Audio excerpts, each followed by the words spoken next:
AfterBuzz TV. Over 20 million weekly downloads in over 150 countries, and your number one source for after-show entertainment.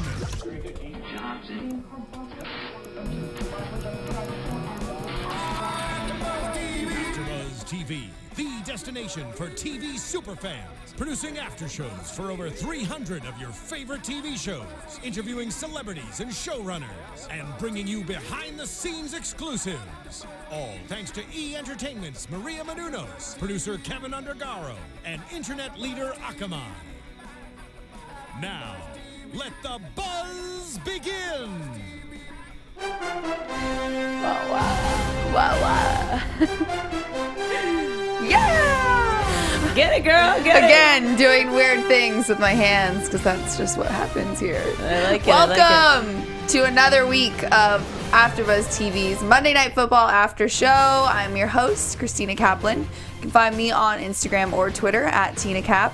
And beside me, my beautiful co-host. What's up, guys? I'm Stef Z. You can find me on Instagram, Twitter at IAMSCEFZ. I'd love to hear from you.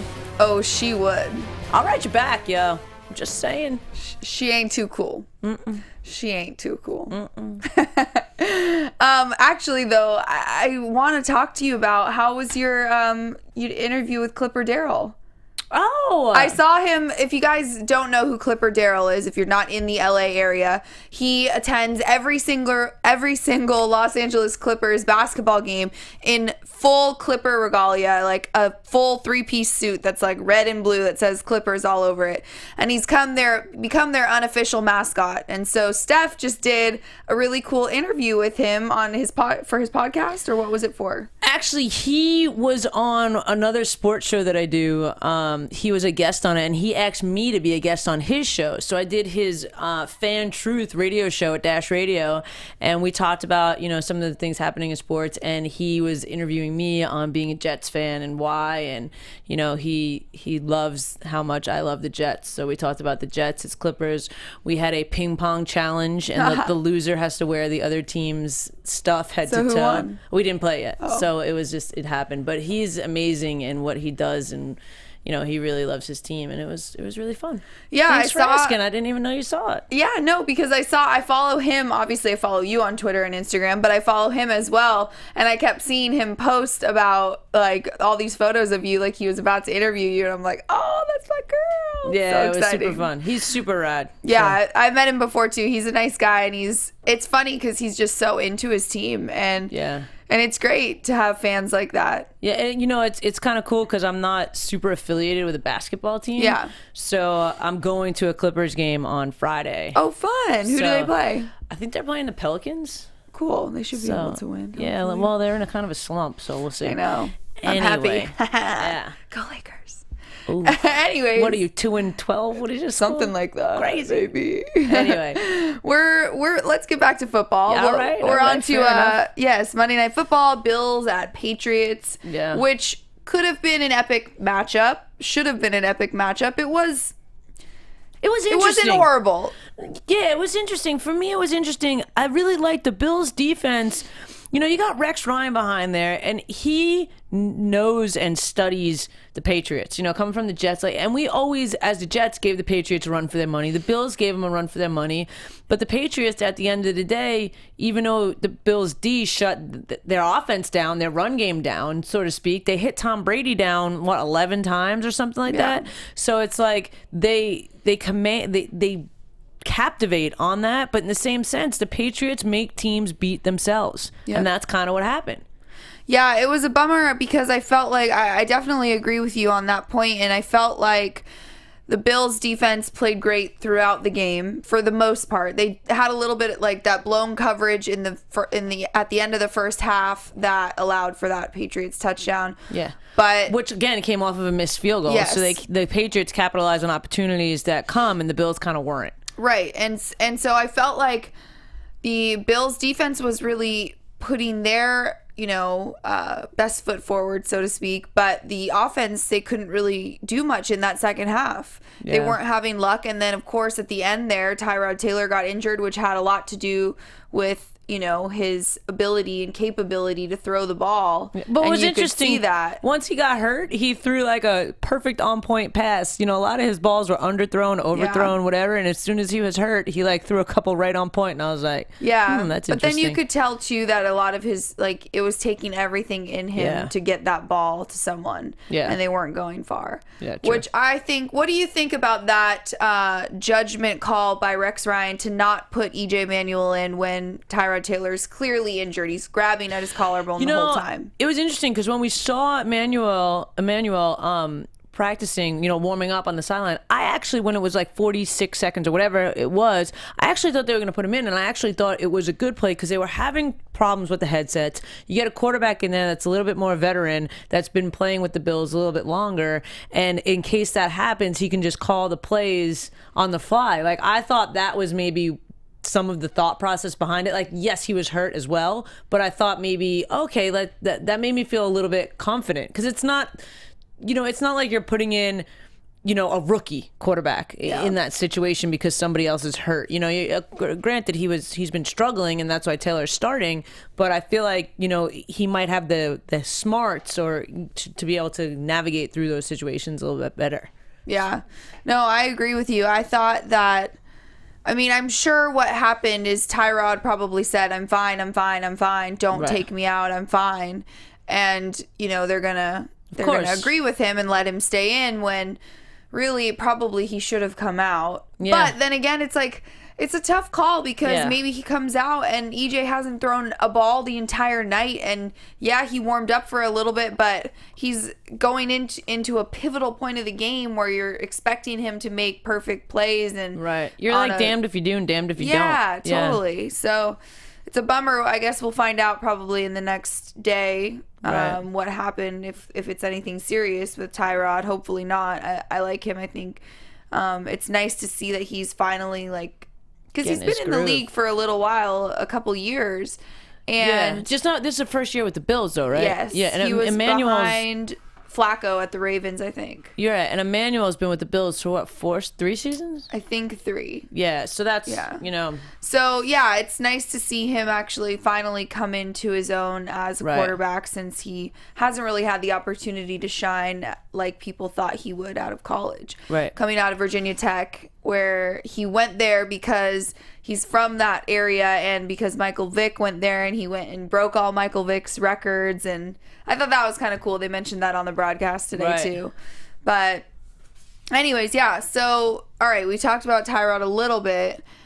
What was your overall sense of how he played prior to the injury? Do you think that he had a strong outing tonight, or do you think that he... No, I don't. I feel like there was a lot of underthrown, overthrown, side thrown. Like, there was a lot of balls that were not on point. The receivers got open. There was a lot of missed opportunities because the ball was in the wrong spot. And I get it. If you throw the ball behind the guy, you're trying to get the pass interference call, and they got it a couple times. But in the same sense, if you put that ball out just a little bit further, they'll catch it and go. And they had the opportunities to do that, and it just didn't work. Yeah, no, I agree with you. I think it's crazy how... it's not crazy. It's obvious how important a quarterback is to a team, but sometimes it blows my mind at how you can have great surrounding pieces, but if you don't have a quarterback, and you see this, you saw it with the Jets. They're still struggling. Fitzpatrick is doing okay, but without having a solid, good, really good quarterback, it doesn't matter how good the rest of your team is. No, it's the same thing. You flip that around. You look at Tom Brady, who I love to hate, but in the same sense, he's a strong quarterback. So when they miss the field goal and there's 46 seconds left or whatever was left, he's going to get a touchdown in that time because he's confident. He's got it. He's been with that organization for forever. It's night and day, and that's exactly. There's a reason why the quarterback is. I don't know. Do you think the quarterback's the most important player on the field? I would think. Yeah. I think arguably, yeah. I agree. You could say arguably, but I don't really think many people would argue that point because who else commands the field, calls the plays, is the person that touches the ball more than the quarterback is the center is the only person that touches the ball as much as the quarterback, and all he has to do, I mean, I'm not trying to belittle the center position, but he blocks for the quarterback. He doesn't make the plays and decide, oh, I can't throw here. He's double covered and I got to change my game plan. I got to get out of the pocket. I got to run over to the side here. Oh, I got to just sprint for there's so much that goes through the mind of a quarterback that controls the entire game that's why it's such an important position. Yeah. So you're right. You saw the difference in, a veteran, solid, above, I mean, I don't even know if you'd say above average, like a very good quarterback in Tom Brady. He's a top 5 quarterback, top 3. Yeah, definitely. And then you see, Tyrod, who's had a decent year, but he's nowhere near at the level of Tom Brady, and it shows. You see, I mean, in the beginning of the game, you see Tom Brady was pissed. Oh, he was so mad. He was so mad, and it's like funny because I was at the bar watching the game, and these guys next to me were like, look at him, he's being so disrespectful to his teammates, blah blah blah blah. Like, yeah, maybe he's being just like whatever and yelling at his players, but they're still winning ball games, so they're listening to him. So what would you rather have? They're all grown men. It's a business. You know what I mean? Like, what would you rather have? That guy that's fired up and pissed off when a play doesn't happen, or the guy that's like, all right, and then just goes back and looks at the little, surface thing and whatever. You want that. I want that guy. I would want Tom Brady to be my quarterback for just that. Yeah, I know. And it's like, with the loss of Deion Lewis and Julian Edelman, Brady's kind of left with... And we lost Amendola tonight. Yeah, well, but prior to the game, right. I'm saying coming into this game, Brandon LaFell is a decent receiver, but he's not consistent. Yeah, he's not consistent. And then he makes great plays, but he's not consistent. And then LeGarrette Blount, I feel, is the same way. Yeah. He can have a breakout, awesome, great game, but more often than not, he doesn't. Yeah. And you know who's really silent tonight? Sammy Watkins? No. Well, for the Patriots. Oh, who? Gronkowski. Yes. He had one play. He did not score a touchdown. No, and he had one good play. Like one big catch with a run. And he dropped a couple were throwing bad. And Tom Brady was throwing the ball into the ground so much tonight. Yeah. So much. So that deep pressure was really, he felt it. Do you remember who was covering Gronk? Was it possibly, what's his name? I wrote it down, actually. Was it Stephon Gilmore? Because I felt like, had a very good game for the Bills tonight. I don't know where it is. But, yep, Gilmore. He broke up the play. Yeah, he played really well tonight. He had that play where he broke it up, then he caught the intercepted the ball, I should say, whatever. And made a lot of kind of critical plays on defense. So maybe that's why. Maybe as Malcolm Butler was covering Sammy Watkins, and you didn't see anything from Sammy tonight for the most part, except for that awesome one-handed grab. Yeah. Maybe on the flip side, it was the same with Gilmore on Gronk, and that's why. But that's surprising that you can quiet Gronk with just one player like that. I don't remember seeing much double coverage on him. Did you? There was some, but I feel like in the same sense, it wasn't like, you've got these people, and again, like I go back to the Jets just because I watch the games always thoroughly, but like you got people that, Brandon Marshall, who's getting triple teamed every single time. Like they're not doing that to Gronkowski. Right. He's just not. And again, I think it was almost half and half of him missing the passes and Tom Brady's ball not being where it needed to be, which you don't really see from Tom Brady. I know. So he was feeling the pressure. He definitely was, which is surprising because I feel like the Patriots' offensive line has not allowed that too much this season. Yeah. So I think it's definitely the most times Tom Brady's been hit in a game thus far, I believe. I'd have to agree. Do we have fantasy stats guru? Ben, I don't know. I don't see our chat roll up there. If you guys could put our chat roll up there, Ben, if you know if this is true, please tweet us or something. Yeah, and Tom Brady had one interception tonight. Yeah, I'm trying to see how many targets Gronk had. 7 targets. That's probably pretty low for him for a game. Yeah, and what was his stats though? 2 receptions and 37 yards. Yeah, that's crazy. Really bad. I bet you I would put money that that's probably his worst game this season as well. Yeah. For Gronk. Is doing everything. Oh, okay. Ben says they were doubling over the top on Gronk the whole time. Oh, okay.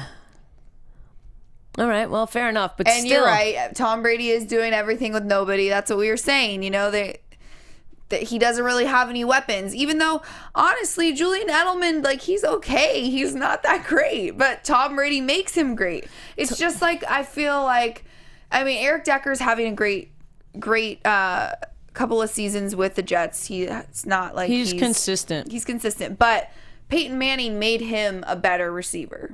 Yes. When he was on the Broncos. I feel like that's what happens with Julian Edelman. If Edelman was on any other team with it, let's put him on the Bills with Tyrod Taylor. He's not nowhere near the numbers that he has with Tom Brady. Right. I think I even wrote them down because Edelman and Deion Lewis together combined for the majority of the Patriots. Where is it? Yeah. So they have 33,878 scrimmage yards this season. Edelman and Lewis combined for 1,337 of those scrimmage yards. Oh, wow. So, yeah, it's a big loss for them losing both of those guys.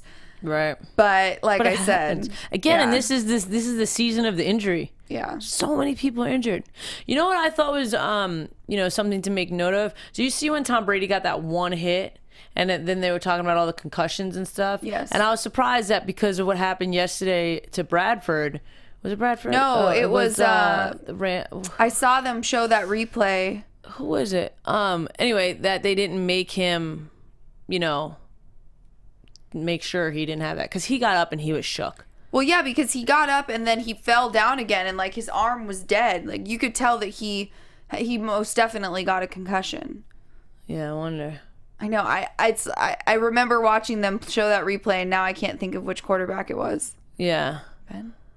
We're like, Ben, tell us. Yeah. Ben needs to come back. But, who had a great game for the Bills? Hogan. Yes. He came through. I wrote him down on there as like, oh, hello, who is this guy? Yeah. Because I guess because Butler had such tight coverage on Sammy that was kind of his only option was to throw it over to Hogan. Oh, Keenum, that's right. Yes, Case Keenum, yeah. Keenum. Thanks, Ben. Yeah, thanks, Ben. You're the best.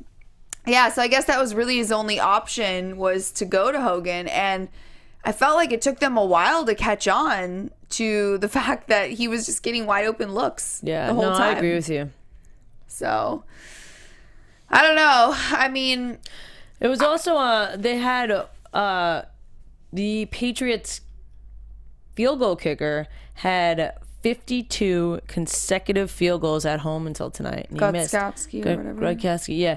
They both missed one field goal. Now, the other thing with Carpenter, with the Bills field place kicker, whatever you want to call him, field goal kicker, I feel like it's crazy how many times people kick the pole, like hit the actual pole of the upright.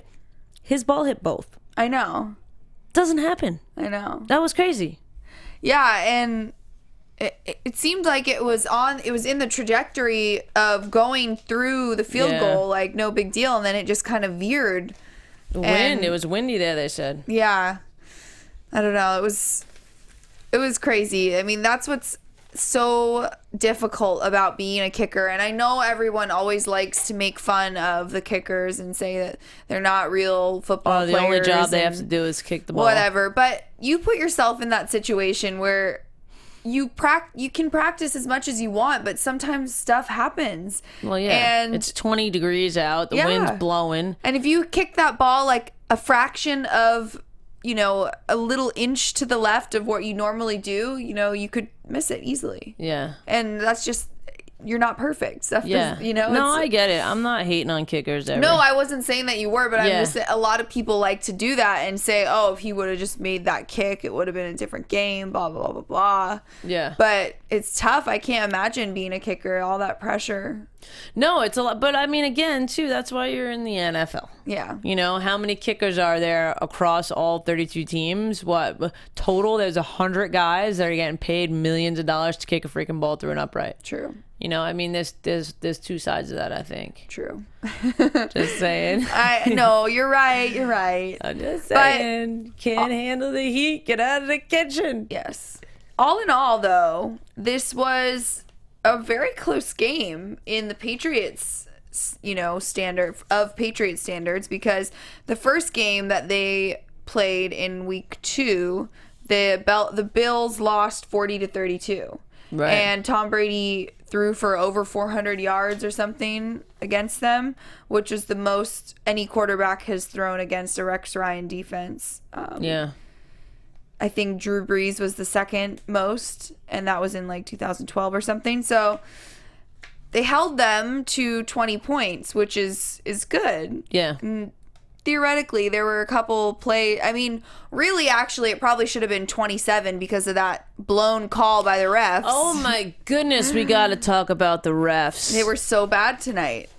I mean, what is going on? How do they rectify that? Like, how did tomorrow there not be talk about the fact that what was that whistle that was then earlier than the catch? So I get it, the Patriots fans should be pissed that they didn't get that Amendola, because Amendola was still in at that point. Yeah. He caught it. He could have probably got a touchdown. The guy's quick. He's squirrely. He gets around people. Yeah.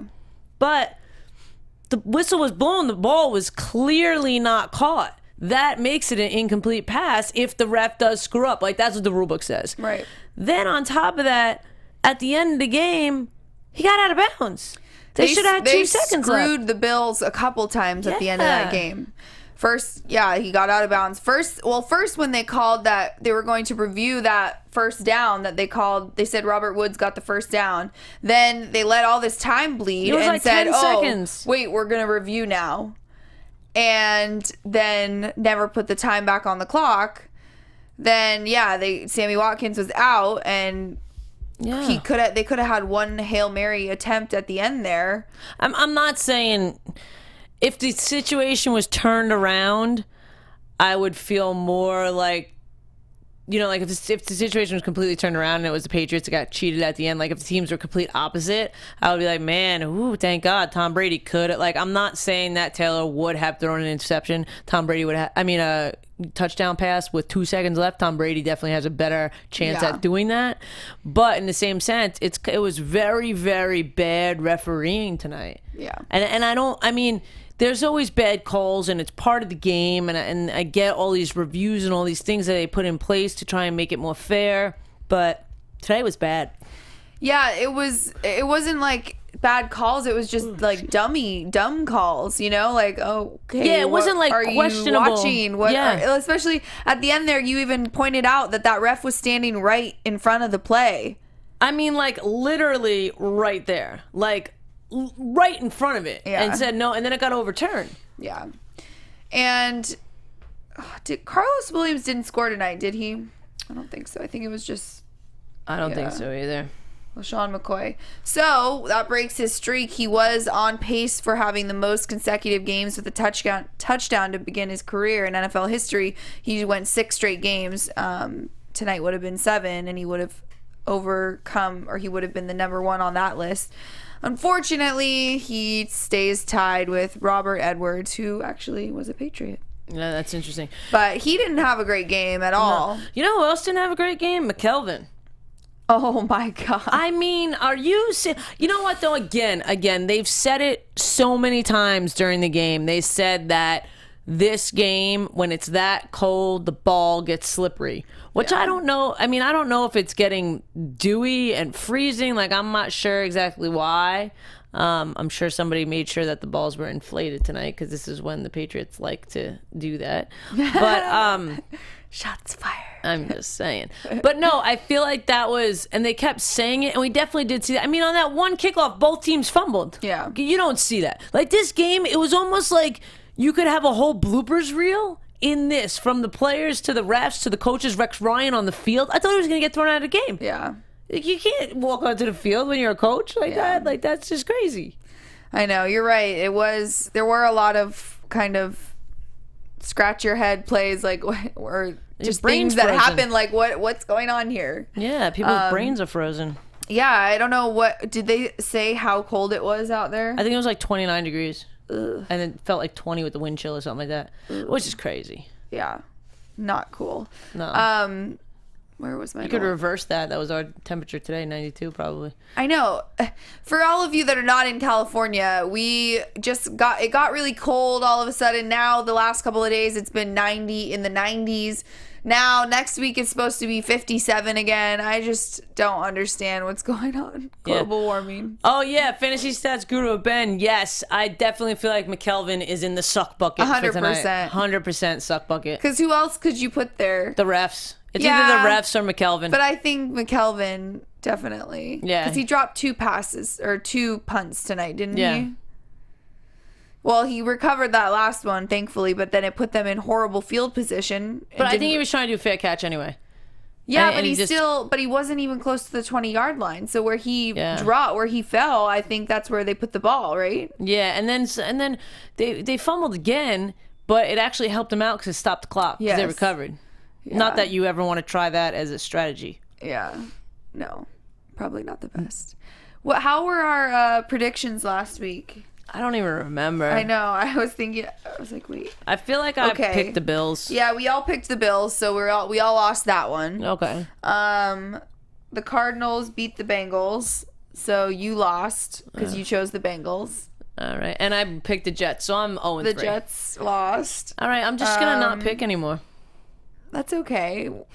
I don't know. Is Ben actually keeping track? I don't think so because we haven't been very good with our predictions this season. No. You got 2 wrong and 1 right. I did. Everyone picked. Oh, who picked the Texans? Matthew picked the Texans, so he got 2 out of 3 right. All right. Fine, Matt. Good job, Matt. Good job. If you're watching. Yeah, the Twingers. Yeah, the Twingers. #Twingers. I heard today was Kick a Ginger Day. Someone was saying that, and I was like, what? You're thinking about our Twingers. The first thing I thought is nobody better kick my new best friends. Yeah. I'm going to be pissed. I'll be real pissed. We'll kick whoever kicks our Twingers. Yeah.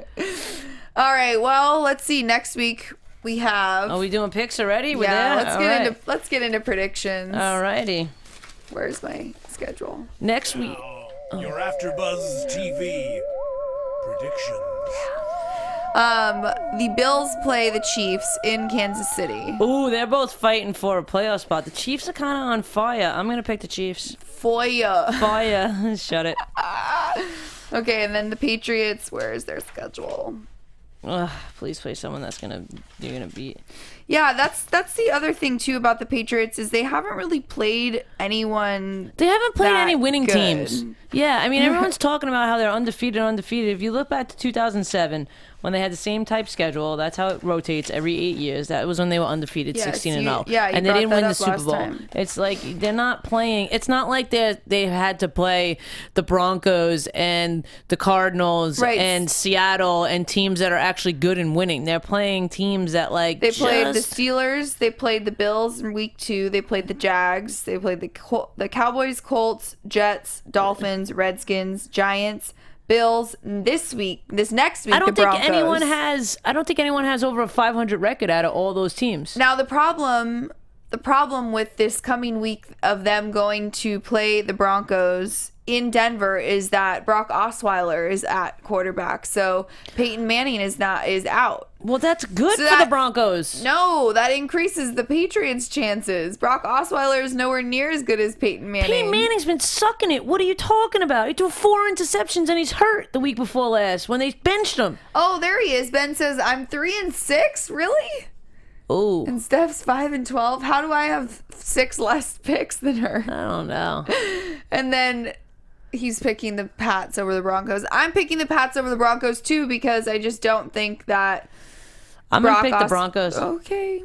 I honestly, I have to pick against the Patriots, and I don't care if I lose. I just pick with my heart. But in the same sense, I feel like Osweiler is going to be good, man. He's been learning under Peyton Manning. Peyton Manning really just needs to step back and help this guy and coach him through it and give him his support. Peyton Manning is done in my book. And all those people out there, I understand that you might hate what I'm saying, but he's hurt. He's been consistently hurt. He's come back from such an injury, and he made such a good run after such a serious injury. Now it's just just like he's getting hurt and then hurt. You know, he's like a little Kobe bit. Bryant. Yeah, he's a little bit fragile. And you know what? You know, he threw 4 interceptions 2 games ago. Yeah. You got to go out on a high note, man. Let it go. Yeah, and I he was agree. even saying that he's going to play again next year, even if he signed with the 49ers or some trash I heard them said talking that? about. Someone said something like that today, and I was just like, no, he needs to stop. Yeah. It's time. When it's time, it's time. Yeah, I agree. So anyway, so I got the Chiefs and the Broncos. Who do you picking, the Chiefs or the Bills? I'm going to go with the Bills just to All make right. it interesting, and I'll take the Patriots. All right. And what's that last game? Who's Monday night? Next Monday night. Oh, shoot. I don't know. Let me look it up. I forgot to write it down. I apologize. Okay. I think it's the Ravens play. I don't know. No, next Monday is Ravens and Browns. You're right. Flacco's out and Forset's out. I know. So that actually will be an interesting. I'm gonna pick the Browns. Are you? I mean, Flacco and Forsett are out. I know. Who they got then? Who's gonna be their number ones? You tell me. Tell me why I should pick them. All right, I'll go Browns too. Okay. I think it's a safe bet there. Yeah. Chiefs and Browns over Ravens. Yeah. Yeah, we agree with you. Yeah. All right. Sweet. All right, we got our picks. Steph, if in the meantime, if people want to chat with you, you guys can find me at IAMSTEFZ on all the social media stuff platforms. You can find me at Tina Cap on all the social media stuff platforms. And we'll Look see at you. See, learning from a vet. Yeah, always. We'll see you next week.